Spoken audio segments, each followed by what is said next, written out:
Illustration number 3, two companies. Illustration number 3 में हमें two companies का बोला है। अभी तक हमने इलस्ट्रेशन नंबर 1 किया, इलस्ट्रेशन नंबर 2 भी किया, वहां पे सिंगल कंपनीज के सिंगल सम्स हमने फाइंड किया है। बट नाउ हमें टू कंपनीज बोला है। The data relating to companies are given below. उनके डेटा दिए हुए हैं। हमें क्या दिया हुआ है? इक्विटी कैपिटल है।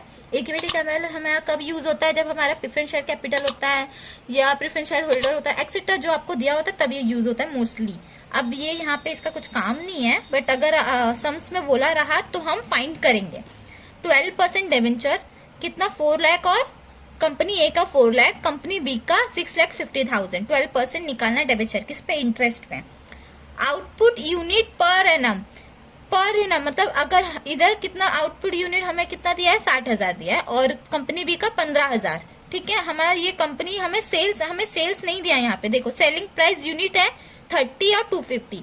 मतलब अगर हमारा एक यूनिट 30 रुपए का है, 30 रुपए का अगर हमारा एक यूनिट है तो 60,000 हमारा कितना होगा? समझा? यहाँ पे मैं रिपीट कर रही हूँ। फर्स्ट, अगर हमारा एक यूनिट 30 रुपए का है तो हमारे पास कितना टोटल है? टोटल आउटपुट कितना है हमारे पास? 60,000 का। तो कितना होगा टोटल? तो वो हम सम्स में देखेंगे। फिक्स कॉस्ट हमें दिया हुआ है, वेरिएबल कॉस्ट भी नहीं दिया हुआ है, वेरियस कॉस्ट भी पर यूनिट दिया हुआ है। एक यूनिट 10 रुपए का है, एक यूनिट 10 रुपए का है, तो टोटल 60,000 यूनिट आउटपुट है उनके पास, तो वो कितना होगा? तो वो हमें यहाँ पे दिखाना है। तो हम एक एक फॉर्मेट कंपनी और कंपनी बी का सॉल्व करते जाएंगे। उससे पहले मैं आपको फॉर्मेट बता देती हूँ कि फॉर्मेट कैसा बनेगा। मैं रिपीट कर रही हूँ, फॉर्मेट के अंदर जो हम ये चीजें लिखते हैं, फॉर्मेट के अंदर जो चीजें ये लिखते हैं, जो जो यहाँ पे बोला है सिर्फ वही लिखना as it is. Last lecture में मेरा जो फॉर्मेट था वो कॉपी पेस्ट नहीं होना चाहिए। जो आपको फाइंड करने बोला है सिर्फ वही। अभी यहाँ पे इक्विटी कैपिटल बोला है बट इधर यूज नहीं है उसका उतना, तो आप लोग इक्विटी कैपिटल की एंट्रीज मत कीजिए, वरना आप लोग खुद कंफ्यूज हो जाओगे और फिर पोस्टिंग करने में आपकी मिस्टेक हो जाएगी।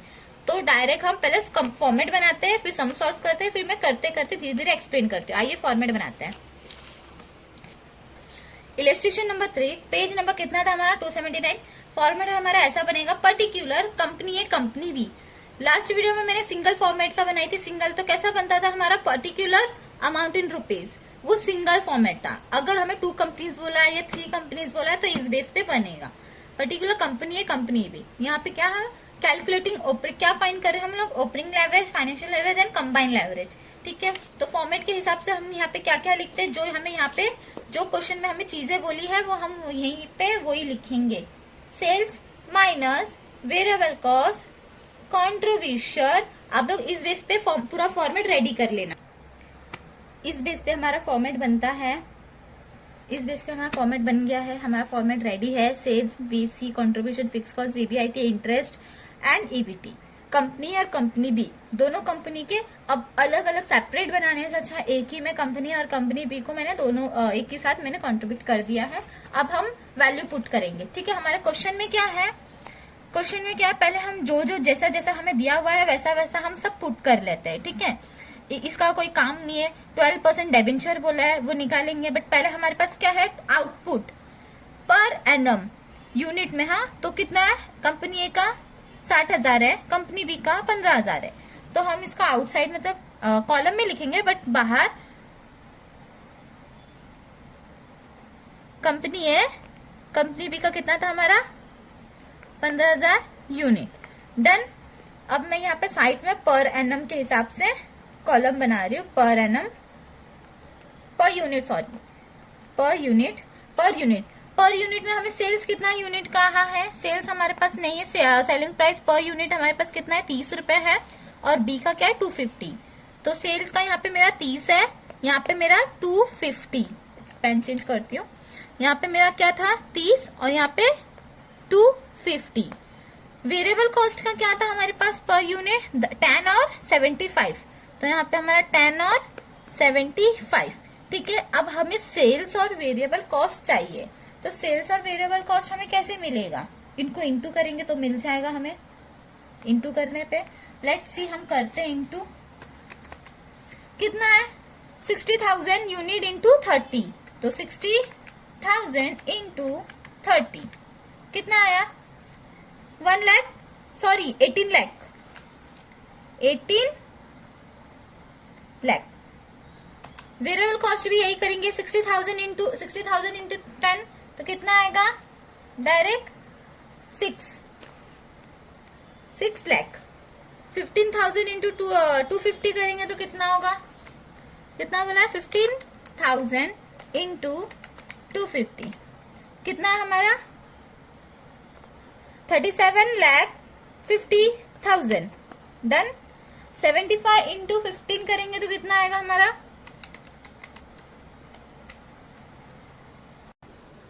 75 इज इक्वल टू कितना है हमारा 1125,000। हमारी वैल्यू हमें सेल्स और वेरिएबल कॉस्ट हमें मिल चुका। अब इनको माइनस करेंगे तो हमारा क्या मिलेगा कंट्रीब्यूशन।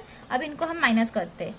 माइनस करने के लिए 1 सेकेंड माइनस करना है। 18 लाख माइनस 6 लाख कितना है हमारा 12 लाख। नेक्स्ट क्या हमारा 37,50,000 माइनस 1125,000 26,25,000 हमें क्या मिल गया कंट्रीब्यूशन मिल गया। फिक्स्ड कॉस्ट हमें दिया हुआ है। फिक्स्ड कॉस्ट हमें क्या है कंपनी ए का 7 लाख है और कंपनी बी का 14 लाख। तो कंपनी ए का हमारे पास कितना है 7 लाख और कंपनी बी का हमारे पास कितना है 14 लाख। डन राइट है।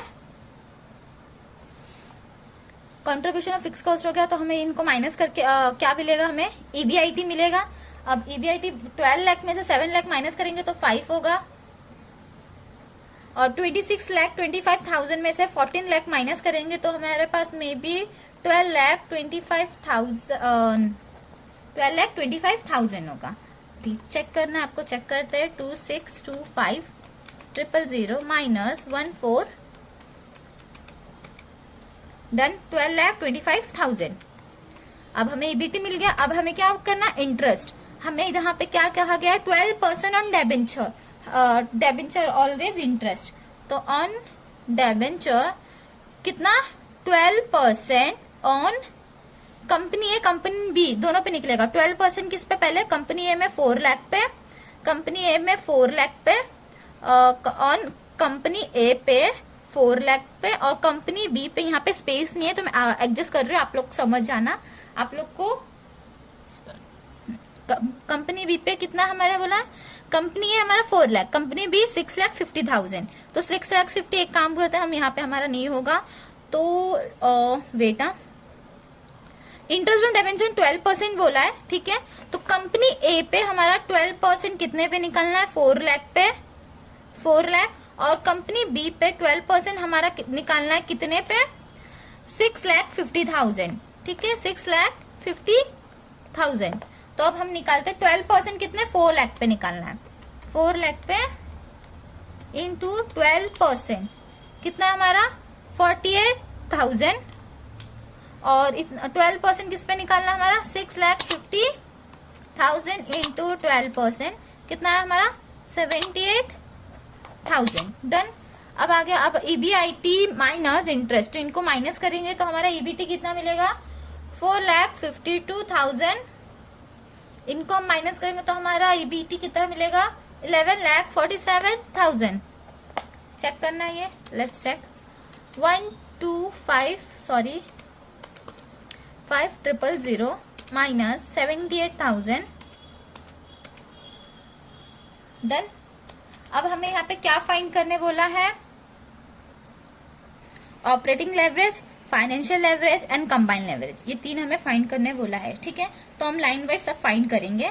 पहला क्या है बट हम हर सम में यहाँ पे अलग अलग सेपरेट में फाइंड किए अलग पेज पे, बट हमें यहाँ पे कंपनी भी दोनों का फाइंड करना है तो हम इसी कॉलम में फाइंड करेंगे। बिकॉज फिर अलग फाइंड करेंगे तो अलग अलग रिपीट फॉर्मूला लिखो, रिपीट फाइंड करो, तो बेटर देन हम एक ही बार फॉर्मूला लिखेंगे और दोनों ए और बी कंपनी को दोनों को देंगे। तो कैसे करना है वो मैं इधर बता रही हूँ आपको। पहला हमें क्या फाइंड करना है ऑपरेटिंग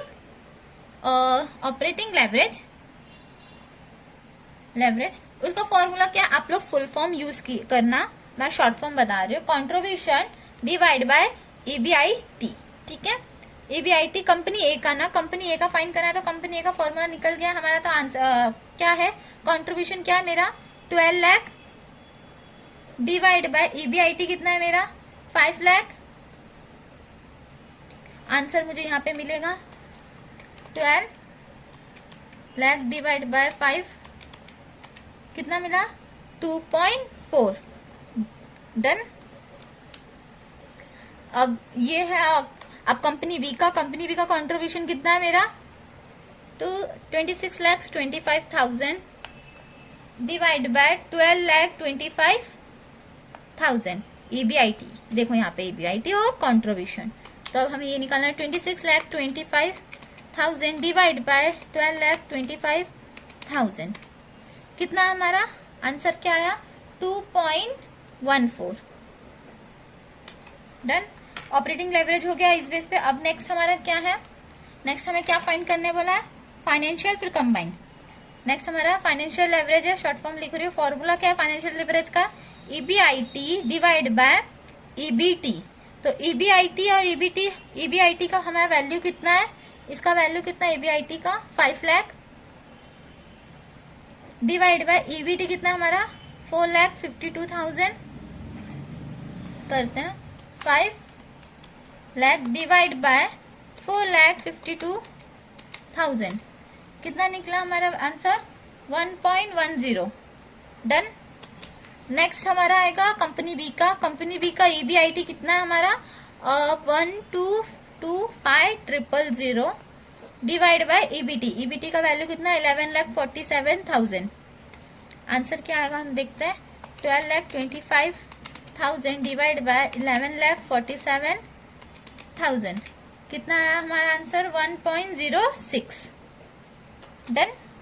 फिर नेक्स्ट हमारा तीसरा क्या हमें फाइंड करने वाला था, कंबाइंड लेवरेज। कंबाइंड लेवरेज का फॉर्मूला क्या होता है, इन दोनों का इनटू, मतलब operating leverage into financial leverage. आप लोग फुल फॉर्म लिखना, मैं शॉर्ट फॉर्म में आपको बताइए ऑपरेटिंग फुल फॉर्म कैसा आएगा इधर, operating leverage into financial leverage full form लिखना। तो ऑपरेटिंग और फाइनेंशियल का क्या है, हमारे ऑपरेटिंग कंपनी ए का कर रहे पहले, फिर कंपनी बी का करेंगे। कंपनी ए का ऑपरेटिंग लेवरेज 2.4 है इनटू फाइनेंशियल क्या है 1.10।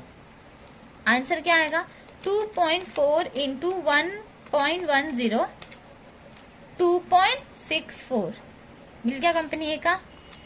आप लोग आंसर ऐसे ब्रैकेट में बॉक्स में करोगे तो पेपर चेक जो करेगा आप उनको इजीली मिल जाएगा आपका आंसर, तो इजी होगा आपका पेपर चेकिंग में और आपका मार्क्स भी मे बी कटे ना।